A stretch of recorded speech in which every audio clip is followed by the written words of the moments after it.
CSK versus RCB highlights IPL 2024 చెపాక్లో చెన్నైదే విజయం. ఆర్సీబీకి ఘోర పరాజయం. Chennai super Kings versus royal Challengers Bengaluru. ప్రారంభ మ్యాచ్లో royal Challengers Bengaluru, RCB, Chennai super Kings, CSK కి 174 పరుగుల విజయ లక్ష్యాన్ని అందించింది. చెపాక్ స్టేడియంలో టాస్ గెలిచి బ్యాటింగ్ చేసిన బెంగళూరు 20 ఓవర్లలో 6 వికెట్లకు 173 పరుగులు చేసింది. రెండు జట్ల మధ్య మ్యాచ్ చరిత్ర ఎప్పుడూ చెన్నై సూపర్ కింగ్స్కు అనుకూలంగా ఉంటుంది. అయితే, చెపాక్ స్టేడియంలో ఇది ముఖ్యంగా బెంగళూరుపై చెన్నై జట్టు అజేయంగా నిలిచింది. బెంగళూరు జట్టు కేవలం 1 విజయం మాత్రమే సాధించింది. CSK versus RCB highlights IPL 2024 IPL 2024 కోసం నిరీక్షణ ముగిసింది.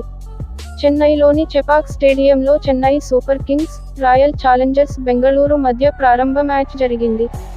ఈ మ్యాచ్లో సీఎస్కే లీగ్లోని మొదటి మ్యాచ్లో ఆర్సీబీని 6 వికెట్ల తేడాతో ఓడించింది. ఈ మ్యాచ్లో royal Challengers Bengaluru captain Faf du Plessis toss గెలిచి ముందుగా బ్యాటింగ్ ఎంచుకున్నాడు. ఆర్సీబీ తొలి ఇన్నింగ్స్లో 20 ఓవర్లలో 6 వికెట్ల నష్టానికి 173 పరుగులు చేసింది. చెన్నైకి 174 పరుగుల లక్ష్యాన్ని అందించింది. ఆర్సీబీ తరపున కెప్టెన్ ఫాఫ్ డు ప్లెసిస్ 35 పరుగులు చేశాడు. అనుజ్ రావత్ 48 పరుగులు, దినేష్ కార్తీక్ 38 పరుగులతో నాటౌట్గా నిలిచారు. విరాట్ కోహ్లీ 21 పరుగులు చేశాడు. అంతకుముందు పటీదార్, మ్యాక్స్వెల్ 0కే అవుటయ్యారు. చెన్నై తరపున ముస్తాఫిజుర్ రెహమాన్ 4 వికెట్లు తీశాడు. దీపక్ చాహర్ 1 వికెట్ తీశాడు. 174 పరుగుల టార్గెట్తో బ్యాటింగ్ మొదలు పెట్టిన చెన్నై సూపర్ కింగ్స్ 18.4 ఓవర్లలో 4 వికెట్లు కోల్పోయి లక్ష్యాన్ని ఛేదించింది. శివం దూబే 34, రవీంద్ర జడేజా 25, 5వ వికెట్కు అజేయంగా 66 పరుగులు జోడించారు. 15 పరుగుల వద్ద కెప్టెన్ రుతురాజ్ గైక్వాడ్ అవుటయ్యాడు. 37 పరుగుల వద్ద రచిన్ రవీంద్ర అవుటయ్యాడు.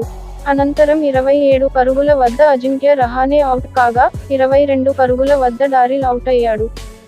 సీఎస్కే జట్టు 9వ ఏదైనా ఐపీఎల్ సీజన్లో తొలి మ్యాచ్ ఆడుతుంది. జట్టు ఇంతకు ముందు 8 సార్లు ఇలా తొలి మ్యాచ్ ఆడింది. ఇప్పటి వరకు 10 ఫైనల్స్ ఆడిన చెన్నై జట్టు 5 సార్లు టైటిల్ను గెలుచుకుంది. ఆర్సీబీ 16 సీజన్లలో 3 ఫైనల్స్ ఆడింది. అయితే, బెంగళూరు జట్టు ఇప్పటికీ మొదటి టైటిల్ కోసం వేచి చూస్తోంది. చెపాక్లో చెన్నైతో జరిగిన 8 మ్యాచ్ల్లో కేవలం 1 మ్యాచ్లో మాత్రమే బెంగళూరు విజయం సాధించింది. పిచ్ నివేదిక చెపాక్ పిచ్ స్పిన్నర్లకు ఉపయోగపడుతుంది. చెన్నైలోని ఎంఏ చిదంబరం స్టేడియంలోని వికెట్ స్పిన్నర్లకు స్వర్గధామంగా పేరుగాంచింది. ఇక్కడ బ్యాట్స్మెన్స్ జాగ్రత్తగా బ్యాటింగ్ చేయాల్సి ఉంటుంది. ఈ మైదానంలో సీఎస్కే ఇప్పటి వరకు 64 మ్యాచ్లు ఆడగా, అందులో 45 మ్యాచ్లు గెలిచింది. 18 మ్యాచ్ల్లో మాత్రమే ఓటమిని చవిచూసింది. 1 మ్యాచ్ కూడా టై అయింది.